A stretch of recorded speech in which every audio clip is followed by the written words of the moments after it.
ഓം ശാന്തി. 14/4/2025 ഇന്നത്തെ മുരളിയുടെ main points. മധുരമായ കുട്ടികളെ, സുഖത്തിൻ്റെയും ദുഃഖത്തിൻ്റെയും കളി നിങ്ങൾ തന്നെയാണ് അറിയുന്നത്. പകുതി കൽപ്പമാണ് സുഖം, പകുതി കൽപ്പമാണ് ദുഃഖം. ബാബ ദുഃഖം ഹരിച്ച് സുഖം തരാൻ വരുന്നു.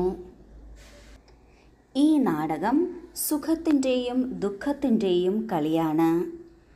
ആദ്യത്തെ പകുതിയിൽ, അതായത് സത്യത്രേതായുഗങ്ങളിൽ സുഖമാണ്, കാരണം ആത്മാവ് ആത്മാഭിമാനിയാണ്.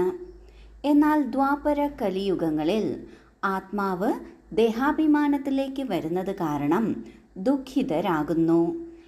പ്രത്യേകിച്ച് കലിയുഗ അവസാനം അടുക്കുമ്പോഴേക്കും വളരെ ദുഃഖിതരാകുന്നു. എന്നാൽ ആ സമയമാണ് ബാബ ദുഃഖം ഹരിച്ച് സുഖം നൽകാനായി വരുന്നത്. ബാബയുടെ മഹിമയാണ് ദുഃഖം ഹരിച്ച് സുഖം തരുന്നവൻ എന്ന്. അതുപോലെ ബാബ നമ്മെ പഠിപ്പിക്കുന്നു, ദുഃഖം എടുക്കരുത്, ദുഃഖം കൊടുക്കരുത് എന്ന്. ചോദ്യം: പല കുട്ടികളും ഏത് കാര്യത്തിൽ തൻ്റെ ഹൃദയത്തെ സമാധാനിപ്പിച്ച് വിഡ്ഢികളാകുന്നു?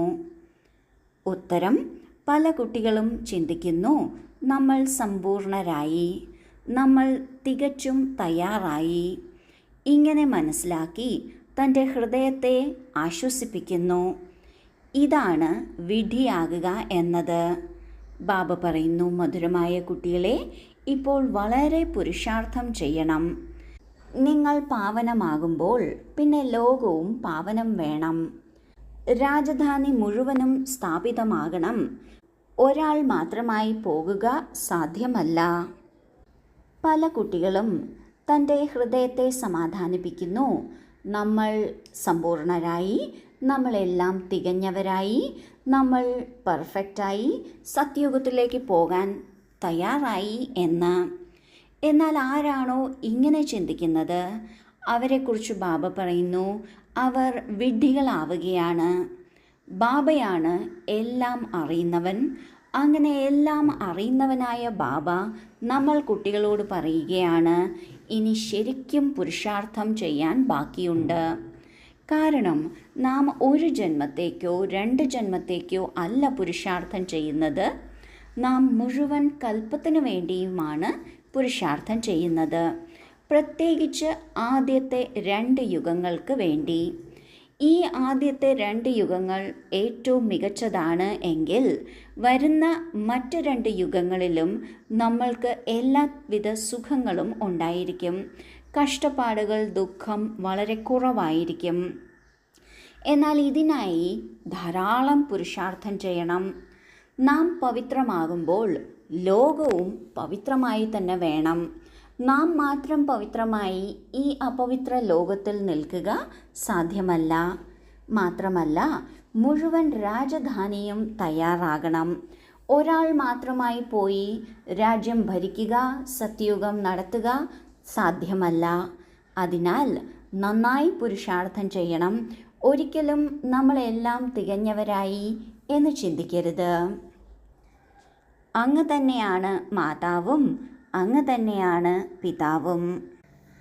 ധാരണയ്ക്കുള്ള മുഖ്യസാരം: 1.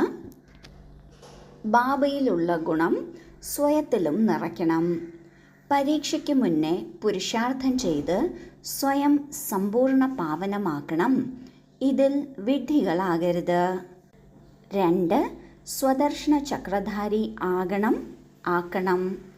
ബാബയെയും ചക്രത്തെയും ഓർമ്മിക്കണം. പരിധിയില്ലാത്ത ബാബയിലൂടെ പരിധിയില്ലാത്ത കാര്യങ്ങൾ കേട്ട് തൻ്റെ ബുദ്ധി പരിധിയില്ലാത്തതിൽ വയ്ക്കണം. പരിധിയിൽ വരരുത്. ആദ്യത്തെ പോയിന്റിൽ ബാബ പറയുന്നു, ബാബയിൽ എന്ത് ഗുണമാണോ ഉള്ളത് അതെല്ലാം നമ്മളിൽ നിറയ്ക്കണം. കാരണം നമ്മൾ ബാബയ്ക്ക് തുല്യരാകുകയാണ്. അപ്പോൾ ബാബയിൽ എന്ത് ഗുണങ്ങളുണ്ടോ അത് നമ്മളിൽ തീർച്ചയായും ഉണ്ടായിരിക്കണം. പരീക്ഷയ്ക്ക് മുമ്പ് നാം പഠിക്കാനുള്ളതും നമുക്കാകാനുള്ളതും എത്ര യോഗ്യരാകണമോ, എത്ര സമ്പൂർണമാകണമോ അത് നാം പുരുഷാർത്ഥം ചെയ്ത് ആകണം. ഇതിലൊരിക്കലും നാം വിഡ്ഢിയാകരുത്. നാം പകുതി സിലബസ് ബാക്കി വെച്ചിട്ട് ഞാൻ എല്ലാം പഠിച്ചു എന്ന് ചിന്തിക്കരുത്. ഇങ്ങനെ ചിന്തിക്കുമ്പോഴാണ് നാം വിഡ്ഢികളാകുന്നത്, നാം ചതിക്കപ്പെടുന്നത്. രണ്ടാമത്തെ പോയിന്റിൽ ബാബ പറയുന്നു, സ്വയം സ്വദർശന ചക്രധാരി ആകണം, മറ്റുള്ളവരെ ആക്കുകയും വേണം. നമ്മൾ ആത്മാവിൻ്റെ ദീർഘയാത്ര എങ്ങനെയിരുന്നു എന്നത് നാം മുഴുവൻ ദിവസവും ചിന്തിച്ചു നോക്കണം. അത് എങ്ങനെയായിരുന്നു എന്നത് അനുഭവിച്ചറിയണം. ഇങ്ങനെ അറിയുന്നതിനെയാണ് സ്വദർശന ചക്രധാരി ആകുക എന്ന് പറയുന്നത്. ബാബയെയും ഈ ചക്രത്തെയും ഓർമ്മിക്കണം. പരിധിയില്ലാത്ത ബാബയാണ്. നാം പരിധിയില്ലാത്ത കുടുംബത്തിലേതാണ്.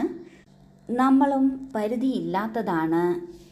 ഇങ്ങനെ ബാബയിൽ നിന്ന് പരിധിയില്ലാത്ത കാര്യങ്ങൾ കേട്ട് നമ്മുടെ ബുദ്ധിയും പരിധിയില്ലാത്തതിൽ നിൽക്കണം. ഒരിക്കലും ഒരു പരിധിക്കുള്ളിലും വരരുത്.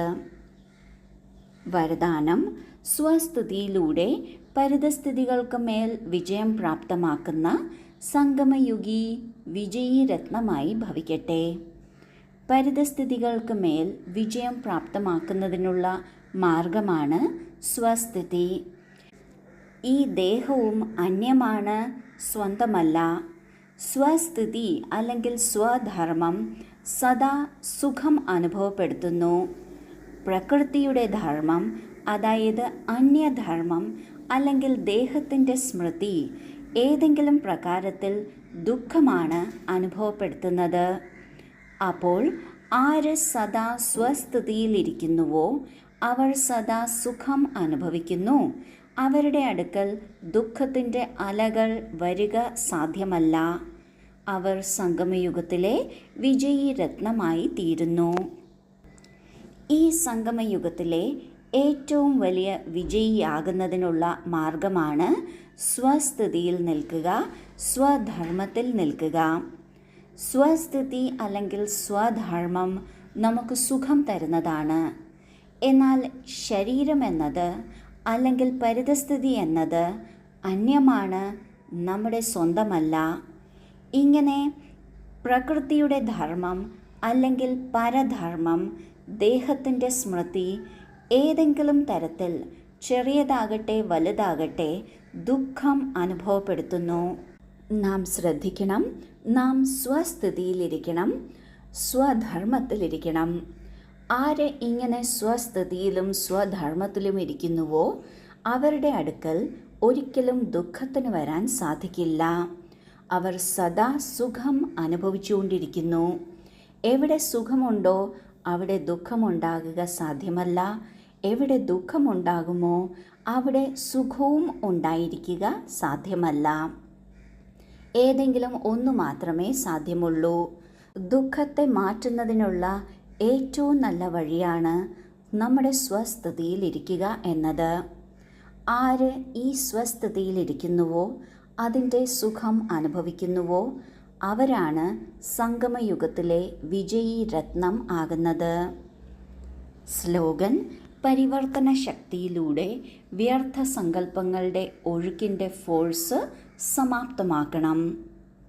ബാബ പറയുന്നു, ചില സമയം വ്യർത്ഥ സങ്കല്പങ്ങളുടെ ഒഴുക്കിൻ്റെ ഫോഴ്സ് കൂടുകയാണെങ്കിൽ, വ്യർത്ഥ സങ്കല്പങ്ങളുടെ കുറച്ചെങ്കിലും ചിന്തനം നടക്കുകയാണെങ്കിൽ അത് പരിവർത്തന ശക്തിയിലൂടെയാണ് നാം മാറ്റേണ്ടത്. വ്യർത്ഥത്തെ മാറ്റി സമർത്ഥമാക്കണം. അർത്ഥവത്തായത് ചിന്തിക്കണം, അർത്ഥശൂന്യമായത് അല്ല. ഓം ശാന്തി.